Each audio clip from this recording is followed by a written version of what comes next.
तो आज हमारा एक व्यूअर्स का मैसेज आया है कमेंट में कि डॉक्टर साहब मैं 30 इयर्स ओल्ड लेडीज़ हूँ और मेरे को जो मैरिज हुआ है ये 6 साल हुआ है। 6 साल में मेरी जो प्रेगनेंसी 2 से 3 बार कंफर्म हुई पर इससे मेरे को एबॉर्शन हो गया है। और मेरे को ये भी जानने का है, बहुत सारे टेस्ट भी डॉक्टर ने किया है पर डॉक्टर कुछ बताते नहीं है। और जो प्रोसेस करते हैं हम थक जाते हैं कि हमको बच्चा क्यों नहीं रहता है। और साथ में मेरे को ये जो फीमेल हर्पीस सिम्प्लेक्स के बारे में बताइए, क्या उसका साइन सिम्टम्स है और क्या इससे एबॉर्शन होने का चांसेस रहता है। तो कृपया करके इसके आप एक वीडियो बनाइए। तो मैडम आपके लिए ये आज वीडियो है, आपका जो फरमाइश थी। और ऐसे ही हम पेशेंट को भी बोलते हैं कि आपको कोई भी सब्जेक्ट के ऊपर वीडियो बनाने का है तो हमारा कमेंट बॉक्स में आप लिखिए। जब भी हमारा टाइम आएगा तो हम आपका जो ये हर्पीस के बारे में हो या कोई भी सब्जेक्ट के बारे में हम डिस्कस करें।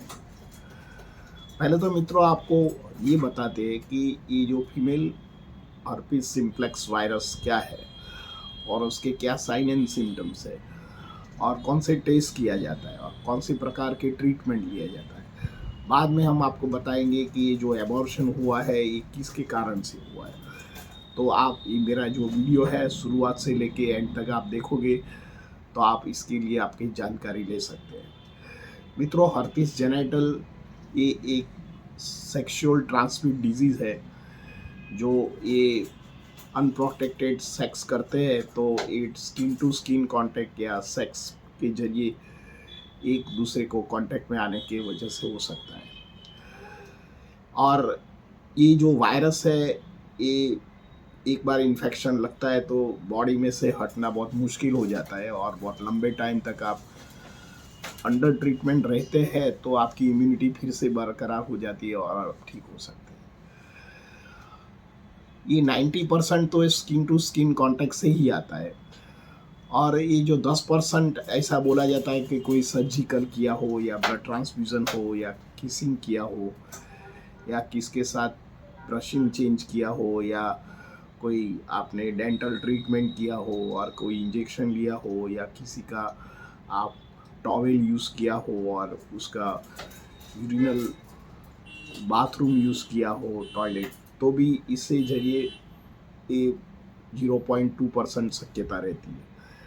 पर 99% जो इन्फेक्शन होता है ये स्किन टू स्किन या सेक्सुअल कॉन्टेक्स्ट में से आने के कारण एक बीजा को ये प्रॉब्लम्स होता है। ऐसे तो बहुत सारे प्रॉब्लम है जैसे हर्पीस के जैसा है, सिफिलिस है, गोनोरिया है, एचआईवी है।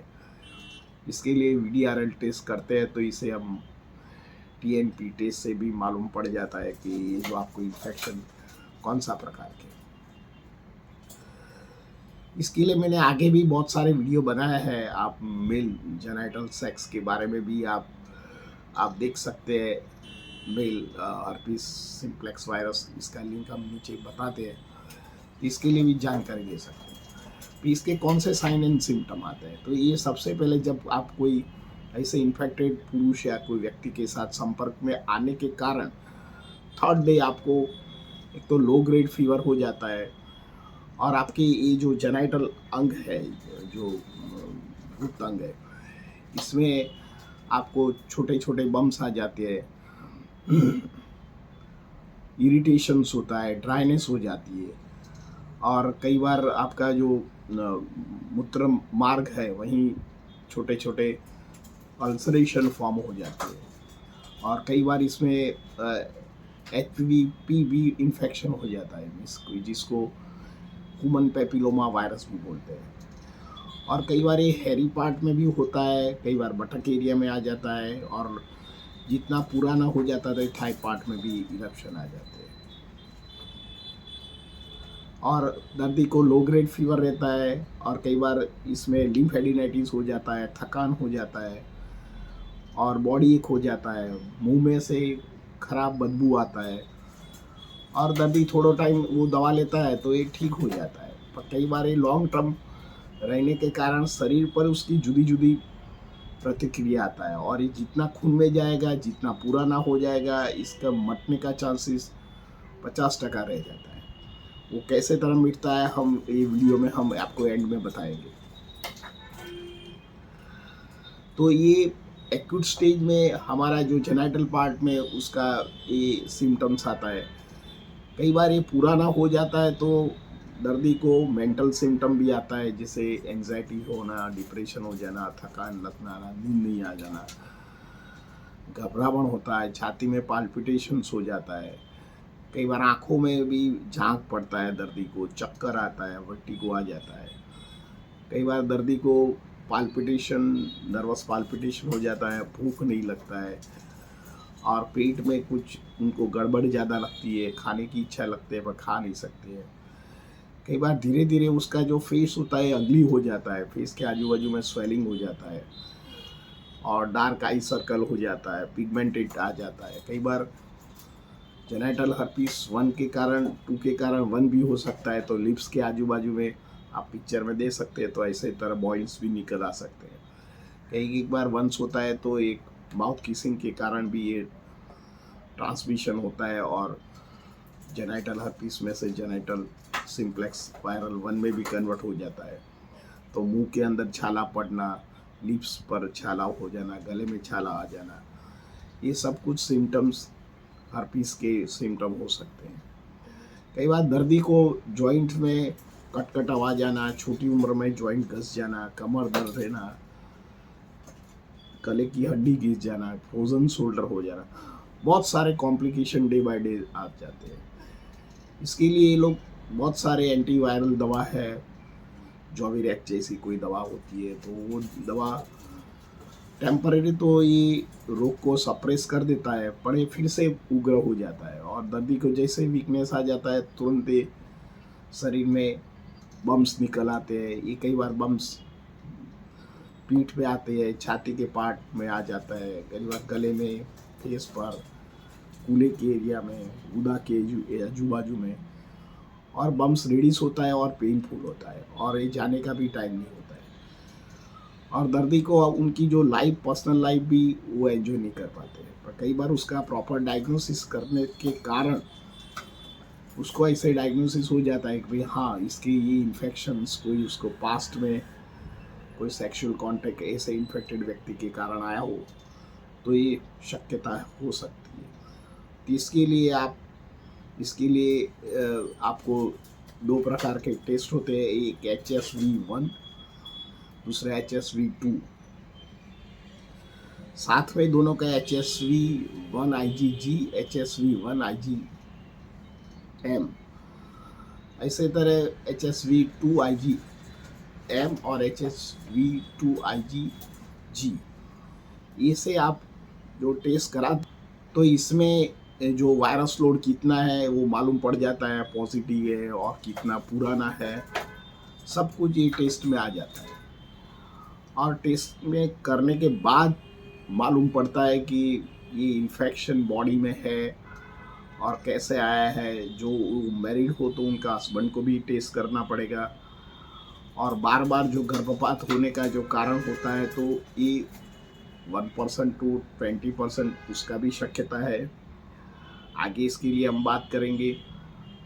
तो इसी तरह एक टेस्ट किया जाता है, साइन एंड सिम्टम्स आता है। तो ऐसे पेशेंट को एक तो उनको उनकी जो पर्सनल जो सेक्स लाइफ है वो सेफ रखना चाहिए, प्रोटेक्टेड रखना चाहिए, ये एरिया उसको प्रॉपर हाइजीनिक रखना चाहिए, अच्छे प्रकार के कॉटन्स कपड़ा पहनना चाहिए, खाना पीना ढंग से खाना चाहिए, विटामिन युक्त खाना खाना चाहिए, मिनरल युक्त खाना खाना चाहिए, ड्राई फ्रूट है, सलाद है, और आप एक्सरसाइज कर सकते हैं। ब्रीथिंग एक्सरसाइज से आपकी इम्यूनिटी बढ़ सकता है। आप योगा कीजिए, मेडिटेशन कीजिए, कुछ ना कुछ आप हिल लगता आप काम करते रहिए, और साथ में जो लिविंग जो एनर्जी है, ड्राई फ्रूट्स है, वेजिटेबल्स है, सलाद है और फ्रूट्स है, इसमें बहुत प्रचुर मात्रा में आपको इम्यूनिटी बढ़ाव मिलता है। तो ये जो रोग होता है हमको हार्म नहीं करता है।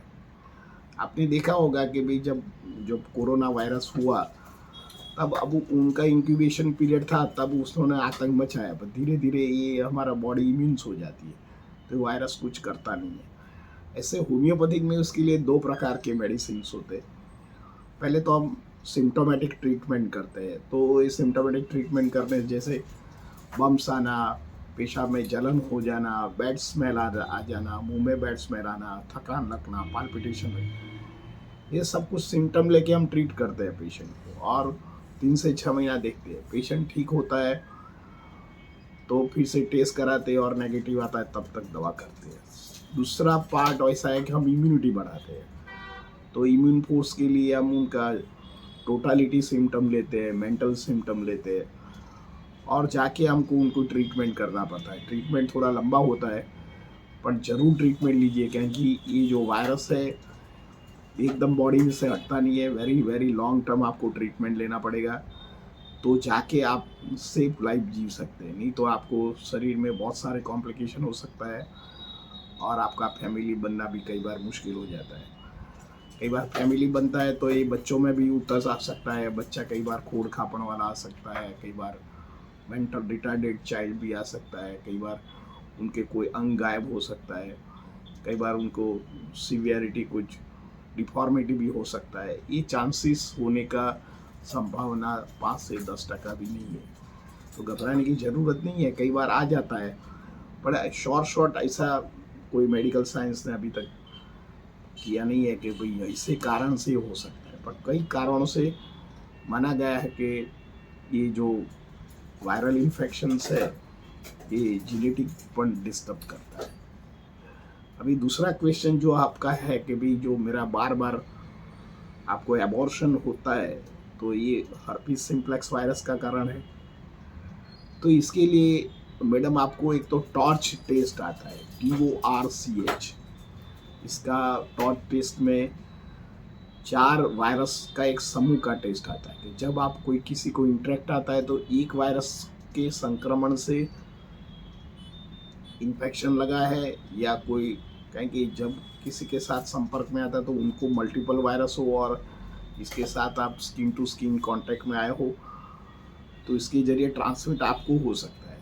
तो इसके लिए लेडीज़ को टॉर्च टेस्ट कराते हैं। टॉर्च टेस्ट में एक तो टॉक्सोप्लाज्मा नाम का वायरस के लिए करते हैं, પછી R for rubella, rubella virus का भी कई बार प्रेजेंट होता है। ये जो C फॉर CMV वायरस, इस साइटोमेगलो वायरस का कारण हो सकता है। और 4th नंबर का है हर्पीस सिम्प्लेक्स वायरस। कई बार ये पॉजिटिव होता है, तो चारों 4 virus is responsible to the abortion.